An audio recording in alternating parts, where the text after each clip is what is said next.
What's up mga ka-recap? Kung gusto nyo ang mga ganitong content about time travel and sci-fi, huwag kalimutang mag-subscribe at i-like ang video na ito upang magganahan ako sa pag-upload ng mga bagong videos at sabay-sabay tayo mag-enjoy.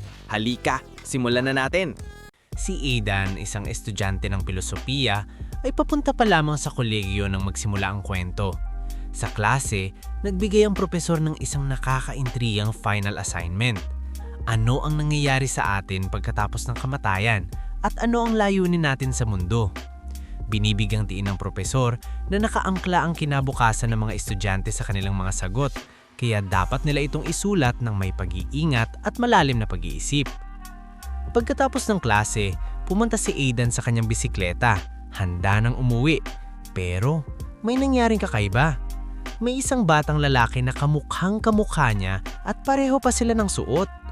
Binalaan si Aidan ng bata, "Huwag kang pumunta sa motel," bago ito biglang nawala. Ang motel ay maliit na hotel na madalas makikita sa gilid ng highway at nagsisilbing pahingahan ng mga biyahero.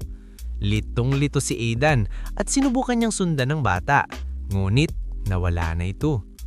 Pagdating niya sa bahay, ikinuwento niya ang nangyari sa kanyang mga kaibigan, ngunit tawa lang sila ng tawa, iniisip na nagbibiro lang siya.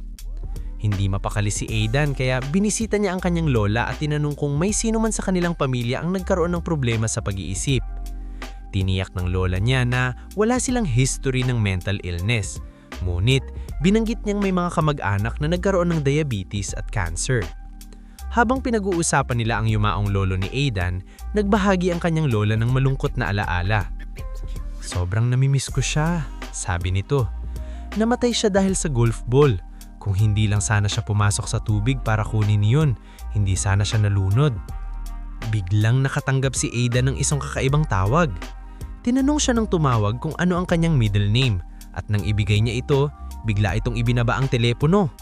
Ang misteryo ng kung sino ang tumawag ay malalaman pa kalaunan sa kwento. Tulad ng karamihan, naakit si Aidan na gawin ang eksaktong bagay na ipinagbabawal sa kanya. Sa kabila ng babala ng kanyang katulad na anyo, pumunta siya sa motel. Doon, nabigla siyang makita ang kanyang ex-girlfriend na si Lauren na nagtatrabaho na pala roon bilang receptionist, isang bagay na hindi niya alam. Dahil sa kababalaghan, tinanong ni Aidan si Lauren kung nakapunta na ba siya dati sa motel o kung may ibang taong kamukha niya ang dumalaw. Naguluhan si Lauren at hindi niya maintindihan kung bakit ito ang tanong ni Aidan. Bago pa sila makapag-usap ng malalim, dumating ang manager ng motel kaya agad na nagpaalam si Aidan. Ilang sandali pa lumabas si Lauren at dinala siya ni Aidan sa isang malapit na hotel. Doon, ikinuwento niya ang nangyari kaninang umaga, ang batang kamukha niya at ang babalang umiwas sa motel.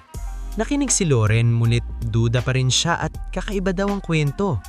Sinabi niyang wala naman siyang nakikitang kamukha ni Aidan at kahit meron man, bakit siya pagbabawalang pumunta sa motel? Habang nag-uusap sila, biglang may malakas na kalabog sa kusina. May nahulog, ngunit mananatili munang misteryo kung ano yun. Pagkatapos mag-usap, inalok ni Aidan si Lauren na ihatid pa uwi at pumayag ito. Habang nagmamaneho, nagkaroon sila ng aksidente. Nakalulungkot, namatay si Lauren pero nakaligtas si Aidan ng hindi malubhang na sugatan. Dinala si Aidan sa ospital at dinalawan ng 2 pulis. Sinabi nilang naniniwala ang pamilya ni Lauren na sinadya niya ang aksidente at inaakusahan siyang pumatay. Hindi raw siya makakakita ng abogado sa loob ng 3 araw at bawal siyang lumabas ng ospital. Isa sa mga pulis ay nagbahatla, "Pag sinubukan mong umalis, babasagin namin ang mukha mo." Habang nagpapagaling, may isang pasyente sa ospital na nagbigay sa kanya ng kakaibang mensahe. Para bang alam nito ang sitwasyon ni Aidan at sinabing bumalik siya sa motel. "Pumunta ka sa room 41. Sa banyo, sa ilalim ng sahig, may butas. Pumasok ka doon." Nagulat si Aidan. Paano nalaman ng pasyente tungkol sa motel? Determinado siyang malaman ang katotohanan kaya tumakas siya sa ospital at agad na bumalik sa motel. Pagdating niya, umura siya ng kwarto at kinagabihan, palihim siyang pumasok sa room 41. Tulad ng sinabi ng pasyente, naghahanap siya sa sahig ng banyo at natagpuan ng isang malaking butas sa ilalim ng mga tiles. Pumasok agad si Aidan, bumaba sa hindi alam na lugar.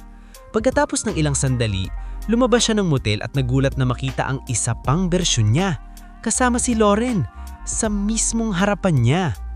Napagtanta niya na ang butas ay daan para mag-time travel at nasa 12 hours siya sa nakalipas. Sa una, tatawagin natin ang nagong bersyon na ito bilang Aidan 1. Sinundan ni Aidan sila Aidan 1 at Lauren 1 papunta sa hotel. Doon, nabinggisin makita ang kanyang philosophy professor na sinabing may isa pang profesor na bibisita sa kanyang kwarto para pag-usapan ng ilang scientificong paksa. Hindi niya pinansin ito dahil nagmamadali siya at aksidentally na nabangga niya ang isang waiter dahilan para mabasag ang mga baso. Ang ingay na iyon ang naging sanhi ng kalabog na narinig nila Aidan 1 at Lauren 1 kanina. Nangangahulog ang nag-cross na ang landas nila sa kanilang nakalipas na sarili. Pagkatapos nito, tinanong ni Lauren 1 si Aidan 1 kung ano ang ginawa niya sa lola niya at sinabing okay lang siya at miss ka niya nito. Pag-alis nila sa hotel, inalok ni Aidan 1 si Lauren 1 na ihatid pa uwi. Samantala, tumakbo si Aidan sa gitna ng kalsada para pigilan ang aksidente.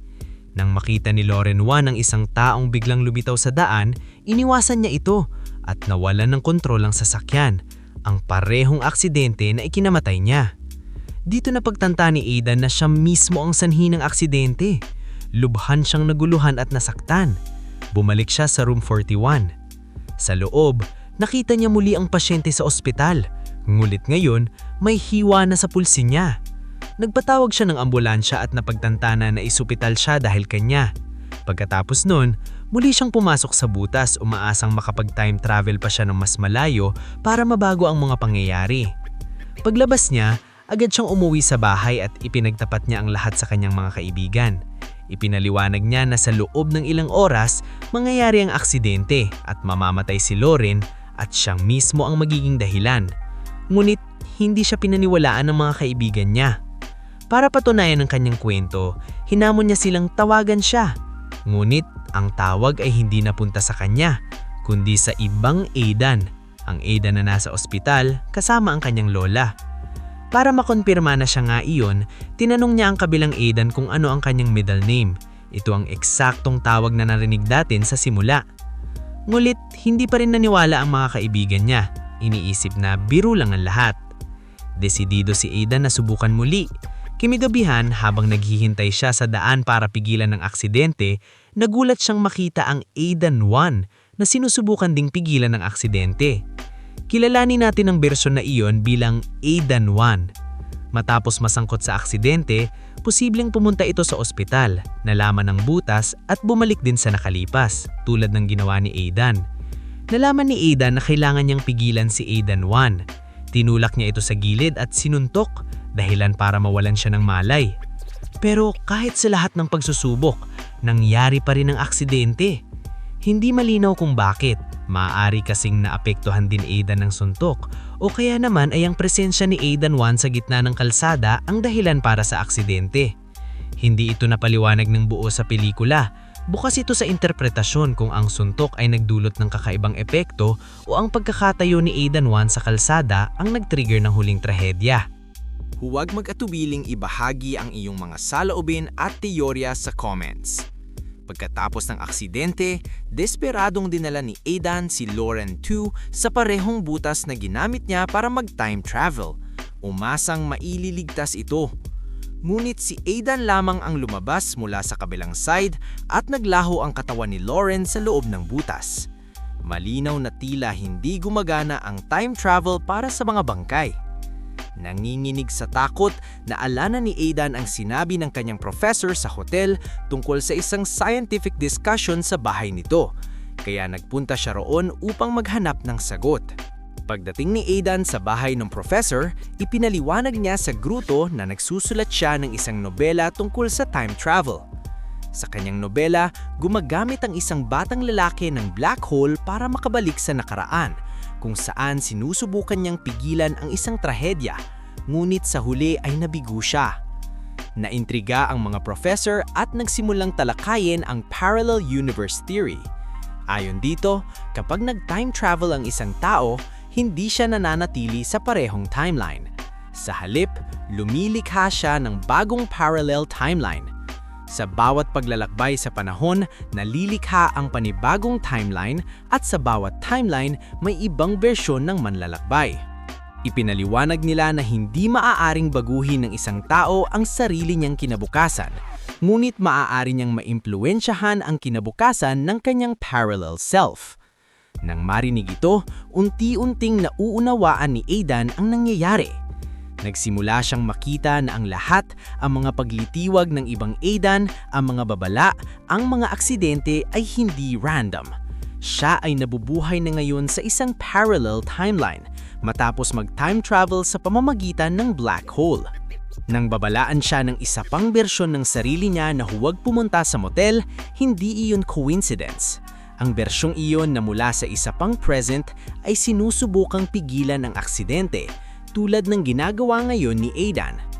Dagdag pa ng professor, kung gusto ng batang lalaki sa nobela na baguhin ang kinabukasan ng kanyang parallel self, kailangan niyang baguhin ang isang malaking bagay, isang bagay na malalim na konektado sa kanyang pagkatao. Sa pamamagitan ng pag-impluwensya sa mahalagang elementong iyon, maaari niyang baguhin ang hinaharap ng ibang bersyon niya. Pagkatapos makipagkita sa professor, pumunta si Aidan sa isang tindahan. Ngunit bago niya lang man maproses ang lahat ng impormasyon, nahuli siya ng mga pulis at pinahirapan. Galit na galit sila dahil hindi dapat umalis si Aidan mula sa ospital. Ngunit ipinaliwanag ni Aidan na hindi siya ang Aidan na tumakas. Iba siyang bersyon mula sa ibang timeline. Nang akusahan siya ng opisyal na siya ang pumatay kay Lauren, iginigit niyang sinusubukan niyang iligtas ito. Sa desperasyon, ikinuwento ni Aidan tungkol sa time travel at na maraming bersyon niya ang naglalakbay sa mundo. Tumawa ang pulis at hinamon siya, "Kung kaya mong mag-time travel, bakit hindi mo kami pigilan na hulihin ka?" Saktong matapos magsalita ang pulis, narinig ang sirena sa di kalayuan. Napangiti si Aidan, isang bersyon niya ang marahil nakarinig ng hamon niyon at dumating mula sa hinaharap para iligtas siya. Agad gumalaw ang mga pulis at itinali si Aidan sa poste katabi ng isang kriminal. Habang lumilinga si Aidan, napansin niyang may hacksaw na nakatago sa ilalim ng basurahan. Ginamit niya ito para makalaya at nagsimulang tumakas. Hinabol siya ng mga pulis, ngunit nakaligtas siya sa mga eskinita. Sa kalaunan, nakatagpo siya ng isang kwarto kung saan sa gulat niya may isa pang hacksaw. Ginamit niya itong putulin ang natitirang pusas at tuluyang makalaya. Nabuo ang isang plano sa isip niya. Dinala niya ang hacksaw at palihim na ibinalik ito sa station ng pulis, itinago sa ilalim ng parehong basurahan. Na-realize niya na siya mismo ang nag-orchestrate ng sarili niyang pagtakas. Ang hacksaw na ginamit niya ay siya rin ang nagtanim noon.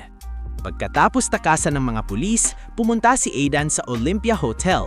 Doon, nakita niya ang pasyente sa ospital na nakasuit na nayon at mukhang ibang-iba. Hindi siya nakilala ng pasyente. Nang tanungin niya kung ano ang trabaho nito, sumagot ang lalaki. Abogado siya. Napagtanto ni Aidan na nabago ang kinabukasan ng pasyente dahil sa mga pangyayaring naimpluwensyahan niya. Ang dating problemadong tao ay naging matagumpay. Nagbigay ito ng pag-asa kay Aidan. Kung nagawa niya ito sa ibang bersyon ng pasyente, maaari rin niyang gawin ito para sa sarili niyang ibang bersyon. Sa inspirasyong ito, dinalawat ni Aidan ang kanyang lola. Patuloy pa rin itong nagluluksa sa pagkamatay ng asawa niya, ang lolo ni Aidan. Sinabi nito, kung hindi lang siya pumasok sa tubig para kunin ang golf ball, buhay pa siya ngayon. Bumisita si Aidan sa puntod ng kanyang lolo at sa lumang bahay nila, nagmumuni-muni sa buhay. Desididong gamitin ang time travel hole para baguhin ang lahat, bumalik si Aidan sa motel. Pumasok siya ulit sa butas, paulit-ulit na tumatalon sa nakaraan. Nakikita niya ang pinakamagagandang sandali nila ni Lauren at ang mga alaalang mahal sa kanya. Pagkatapos ng tila hila-hilang pagtatangka, nalagpasan niya ang 12-hour limit at nakarating sa panahon kung saan buhay pa ang kanyang lolo. Sumabay siya sa sasakyan ng kanyang lolo papunta sa city. Pagdating nila sa bahay ng lolo niya, nakita niya ang kanyang lola, masaya at buo. Bago sila umalis, binigyan niya ng maliit na regalo ang kanyang lolo at sinabing, "Buksan mo ito bukas, mahalaga yan." Kinabukasan sa golf course, tulad ng alam ni Aidan, napunta ang bola sa tubig. Handang pumasok ang lolo niya sa tubig, tinanggal ang pantalon, ngunit may naramdaman siya sa bulsa. Ang regalo, isang bagong bola. Sa halip na kunin ang lumabog na bola, ginamit niya ang bagong bola kaya naligtas ang kanyang buhay. Sa susunod na eksena, nasa ospital ang lolo ni Aidan. Ngunit ngayon kasama niya na ang asawa niya, buhay at maayos. Nagbago ang kasaysayan. Isang nakakagulat na revelasyon ang lumabas. Ang manager ng motel ay matandang bersyon ni Aidan. Matapos baguhin ang nakaraan, nanatili si Aidan sa timeline na iyon at naging manager pati ng tindahan. Siya ang nagbigay ng unang babala sa batang Aidan upang simulan ang chain of events. Kalaunan, nakilala ng matandang Aidan ang batang Aidan at sinabi niya rin sa kanya, "Pumunta ka sa motel." Sa pagkakataong ito, nang nagtagpo sina Aidan at Lauren, naglakad sila pauwi sa bahay ni Lauren halip na mag-drive, kaya naiwasan ang trahedyang aksidente. Masayang pinanood iyon ni Old Aidan, alam niyang ang bersyong iyon ng Aidan at Lauren ay magkakaroon ng bagong kinabukasan. Sa timeline na ito, nagtagumpay si Aidan, naligtas niya ang kanyang lolo at si Lauren. Ngunit ayon sa narrator, isa lang ito sa maraming timelines. Sa iba, nangyayari pa rin ng aksidente at hindi maiiwasan ang kamatayan ni Lauren. May bahid ito ng kapaitan sa kabila ng masayang ending. At dito nagtatapos ang video. Kung nagustuhan ninyo ang breakdown na ito, huwag kalimutang mag-like at mag-subscribe para suportahan ang channel. I-share ang inyong teorya at opinyon sa comments at magkita-kita tayo sa susunod na explanation video. Maraming salamat sa panonood mga kaibigan! Sana nag-enjoy kayo mga ka-recap. Anong masasabi niyo sa movie natin ngayon? Mag-iwan ng komento sa baba. At huwag kalimutang mag-subscribe sa ating channel para sa mga new updates at uploads. Kita-kits sa susunod na kwento. Salamat at mag-iingat tayong lahat!